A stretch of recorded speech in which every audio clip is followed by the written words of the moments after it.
Hello friends, welcome to green cross tutorials. నేను మీ విజయ్ కుమార్.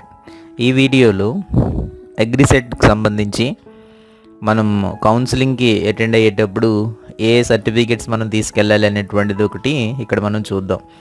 నిజానికి AGRICET రాసినటువంటి వాళ్ళకి కౌన్సిలింగ్ కోసం ఇంకా నోటిఫికేషన్ అయితే విడుదల చేయలేదు ఈరోజు వరకు కూడా. అయితే ఏ సర్టిఫికేట్స్ ఈ మధ్యలో మనము రెడీ చేసుకోవాలి కాబట్టి ఏ సర్టిఫికేట్స్ మనము రెడీ చేసుకోవాలి అనేది ఒకటి ఇక్కడ మనకి నోట్ కనిపిస్తూ ఉంది. యాక్చువల్గా ఇది ఏంటంటే ఎంసెట్ రాసినటువంటి వాళ్ళకి ఇచ్చినటువంటి చెక్ లిస్ట్ అనమాట.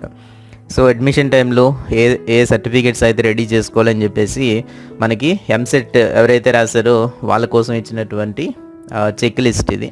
దాదాపుగా మన అగ్రిసెట్ రాసినటువంటి వాళ్ళు కూడా ఇదే రకమైనటువంటి చెక్ లిస్ట్ ఉంటుంది కాబట్టి ఒకసారి మనం ఇందులో ఏమి ఇచ్చారనేటువంటిది చూస్తే ఏ సర్టిఫికేట్స్ మనం రెడీగా ఉంచుకోవాలనేటువంటిది మనకు వెంటనే అర్థమవుతుంది. ఎందుకంటే వాళ్ళు ఇచ్చినంత వరకు ఆగి ఆ తర్వాత ఒక 2-3 రోజులు ఉండేటువంటి టైంలో సర్టిఫికేట్స్ అన్నీ రెడీ చేసుకోవడం అనేటువంటిది కష్టంగా ఉంటుంది. కాబట్టి వీలైనంత వరకు ఈ కొంత మనకి తెలుస్తుంది ఈ సర్టిఫికేట్స్ మనం రెడీ చేసుకోవాలి అనే విషయం మనకి చాలా వరకు తెలిసే అవకాశం ఉంది. కాబట్టి ఏ సర్టిఫికేట్స్ మనం రెడీ చేసుకోవాలనేది ఇక్కడ ఒకసారి మనం చూద్దాం. ఇక్కడ మనం చూస్తే ఫస్ట్ పాయింట్లో మనము చూసినప్పుడు ఏంటంటే pass certificate come memorandum of marks అని అన్నారు. సో మనకి ఇప్పుడు అగ్రిసెట్కి తీసుకుందాం. అగ్రిసెట్ ఎవరైతే రాసున్నారో అగ్రిసెట్ రాసి బీఎస్సీఏజీ కౌన్సిలింగ్ కోసం ఎవరైతే వెయిటింగ్లో ఉన్నారో వాళ్ళ కోసం అనమాట ఇది. సో మన పాస్ సర్టిఫికేట్ అంటే ప్రొవిజనల్ తీసుకోవాలి, అలాగే మెమరాండమ్ ఆఫ్ మార్క్స్ ఉండాలి మనకి. సో ఇవి మనం రెడీ చేసుకుని పెట్టుకోవాలి. ఇవన్నీ కూడా మనకి ఎక్కడి నుంచి వస్తాయంటే కాలేజీలో ఇస్తారు. మనకి చాలా కాలేజీలో ఏంటంటే మార్క్స్ అన్నీ కూడా ఇంకా పంపించడం జరగలేదు. పంపించినటువంటి మార్క్స్ ఏవైతే ఉంటాయో అవన్నీ కూడా క్యాలిక్యులేట్ చేయాలి, అన్నీ జాగ్రత్తగా చూడాలి, గ్రేడ్ పాయింట్స్ అన్నీ సరిగ్గా వేశారో లేదో చూడాలి. ఇవన్నీ చేయడానికి చాలా టైం పడుతూ ఉంటుంది అనమాట. దానివల్ల ఇవన్నీ కూడా ప్రాసెస్ అంతా కూడా కొంచెం లేట్ అవుతూ ఉంటుంది.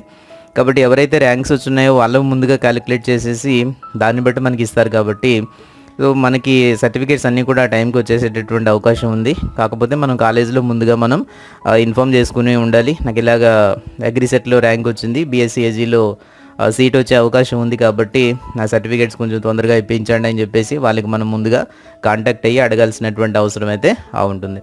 సో పాస్ సర్టిఫికేట్ ఒకటి, మెమరాండమ్ ఆఫ్ మార్క్స్ ఒకటి మనకి కాలేజ్ నుంచి రావాల్సి ఉంటుంది. అవి కొంచెం రెడీ చేసుకోండి. అలాగే రెండో పాయింట్ మనం ఇక్కడ మనం చూస్తే ఏంటంటే hall ticket and rank card అని అన్నారు. మనకి ఎంసెట్ ఎగ్జామ్ రాసేటప్పుడే అగ్రిసెట్ ఎగ్జామ్ రాసేటప్పుడే మనకి ఏం చెప్పారంటే హాల్ టికెట్ని భద్రంగా ఉంచుకోండి, అడ్మిషన్ టైంలో కూడా ఇది మనకి చాలా అవసరం అవుతుంది అని చెప్పేసి ఈ హాల్ టికెట్ గురించి మనకి చెప్పడం జరిగింది. కాబట్టి ఇప్పుడు మనం ఏదైతే అగ్రిసెట్ రాసినప్పుడు హాల్ టికెట్ మనం ఉపయోగించామో ఆ హాల్ టికెట్ కాపీ కూడా కంపల్సరీగా మనకి ఉండాలన్నమాట. అది కూడా ఉంచుకోండి. సో అదొకటి. ఎస్ఎస్సి మూడోది చూస్తే కనుక SSC or it's equivalent examination certificate 10th class marks list అనేది ఎప్పుడు కూడా మనకి అవసరమే. డేట్ ఆఫ్ బర్త్ కన్ఫర్మేషన్ కోసం కానీ లేకపోతే మనకి అసలు మెయిన్ ప్రధానంగా ఉండేటటువంటి సర్టిఫికేట్స్లో 10th క్లాస్ సర్టిఫికేట్ ఒకటి ఎప్పుడైనా సరే అడుగుతూ ఉంటారనమాట. కాబట్టి ఇది ఒకటి జాగ్రత్తగా చూసుకోండి. ఇది కూడా ఒరిజినల్ మన దగ్గర ఉండే విధంగా చూసుకోండి. చాలామంది దగ్గర నా దగ్గర చిన్న మార్క్ లిస్ట్ ఉందండి, లేకపోతే ఇంకేదో ఉంది, కంప్యూటర్ లిస్ట్ ఉంది, ఏవో చెప్తూ ఉంటారనమాట. ఇప్పటి వరకు కూడా ఒరిజినల్ తీసుకోకుండా ఉన్నటువంటి వాళ్ళు. కాబట్టి మీ original 10th class marks list మాత్రం కంపల్సరీగా ఉండే విధంగా జాగ్రత్త తీసుకోండి. తర్వాత ఏంటంటే నాలుగోది మనం చూసినప్పుడు community certificates in the case of candidates belong to BC, SC, ST ఇదనమాట. దీన్ని మనం కమ్యూనిటీ సర్టిఫికేట్ లేదా క్యాస్ట్ సర్టిఫికేట్ అంటున్నాము. కాబట్టి క్యాస్ట్ సర్టిఫికేట్ ఒకటి మనం రెడీగా ఉంచుకోవాలి. సో క్యాస్ట్ సర్టిఫికేట్ మనం రెడీగా ఉంచుకోవాలంటే లేటెస్ట్ ఎప్పుడు కూడా మనకు అవసరం అనమాట. ఎందుకంటే మనకి ఫీజు రీఎంబర్స్మెంట్ రావాలన్నా, ఇంక ఇప్పుడు సీట్ అలాట్మెంట్స్ జరగాలన్నా కూడా లేటెస్ట్గా ఉండేటటువంటి సర్టిఫికేట్ ఎప్పుడు కూడా మనకి అవసరం అవుతూ ఉంటుంది.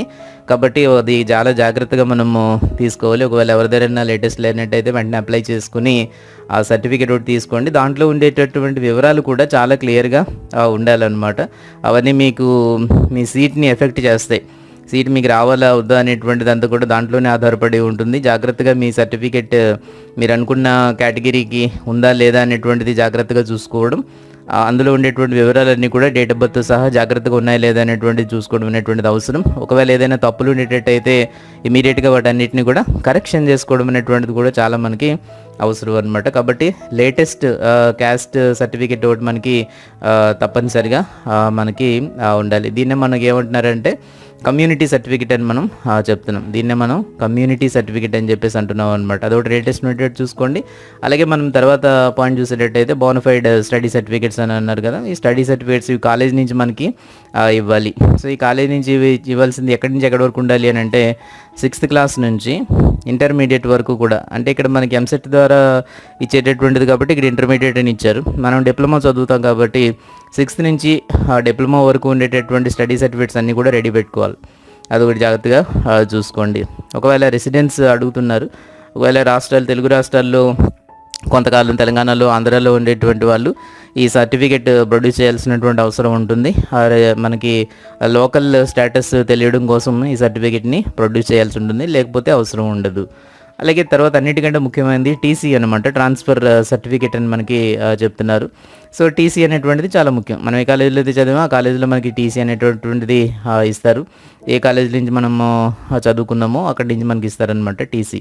ఇది చాలా ఇంపార్టెంట్. దాంట్లో మనం ఏ కోర్స్ చదివే, ఎప్పుడెప్పటి నుంచి ఎక్కడెక్కడ వరకు చదివే ఏంటి అనేటువంటిది అంతా కూడా టీసీలో ఉంటుంది. ఇది కూడా కాలేజీ నుంచే మనకి రావాల్సి ఉంటుంది. కాబట్టి ఇవన్నీ కూడా మీరు కలెక్ట్ చేసుకోవడానికి ప్రయత్నం చేయండి. ఇక్కడ కొన్ని ఇచ్చారు, ఎంసెట్ రాసినటువంటి వాళ్ళకి సంబంధించినటువంటి కొన్ని ఇక్కడ ఉన్నాయి.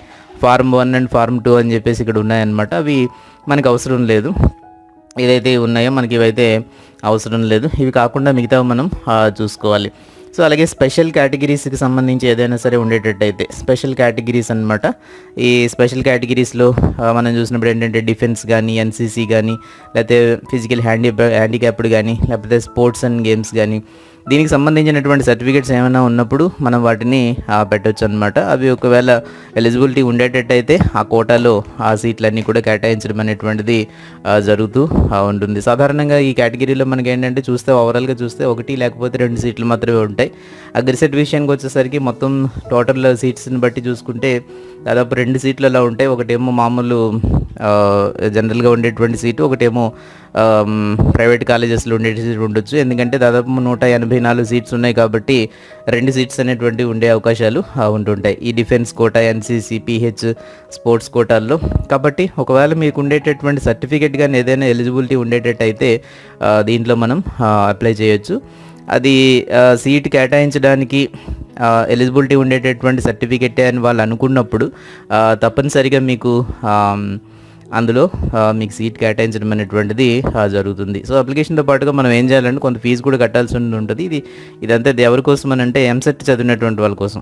ఓకే, ఇది ఆల్రెడీ ఇప్పుడు ప్రజెంట్ ప్రాసెసింగ్ జరుగుతుంది దానికోసం అనమాట. కాబట్టి ఇది మనకి ఎంత కట్టాలి ఏంటి అనేటువంటిది, అంటే అగ్రిసెట్ రాసి బీఎస్సీఐజీ కౌన్సిలింగ్ వెళ్ళేటటువంటి వాళ్ళకి ఎంత ఫీజు కట్టాలి ఏంటి అనేటువంటిది అంతా కూడా మనకి త్వరలోనే తెలియపరుస్తారు. నోటిఫికేషన్లో మనకు వస్తే అప్పుడు దానిలో చూసి మనం కట్టవచ్చు అనమాట. ఇదైతే మనం ఏవేవి రెడీ చేసుకోవాలనేది నేను చెప్పాను. దీన్ని బట్టి మీరు ఏం చేస్తారంటే ఇవన్నీ కూడా ముందుగా రెడీ చేసి పెట్టుకోండి. అగ్రిసెట్ రాసినటువంటి వాళ్ళు, నాకు సీట్ వస్తుంది అనేటువంటి వాళ్ళందరూ కూడా దీన్ని మనం రెడీ చేసి పెట్టుకోవడం అనేటువంటిది చాలా అవసరం ఉంటుంది. కాబట్టి ఏదైనా దీనికి సంబంధించినటువంటి డౌట్స్ ఏమైనా ఉంటే కనుక కింద ఉండేటటువంటి కామెంట్స్లో అడగండి, నేను మీకు ఆన్సర్ చేయడానికి ప్రయత్నం చేస్తాను. మరొక వీడియోలో నేను మళ్ళీ మీకు కలుసుకుంటాను. Thank you very much.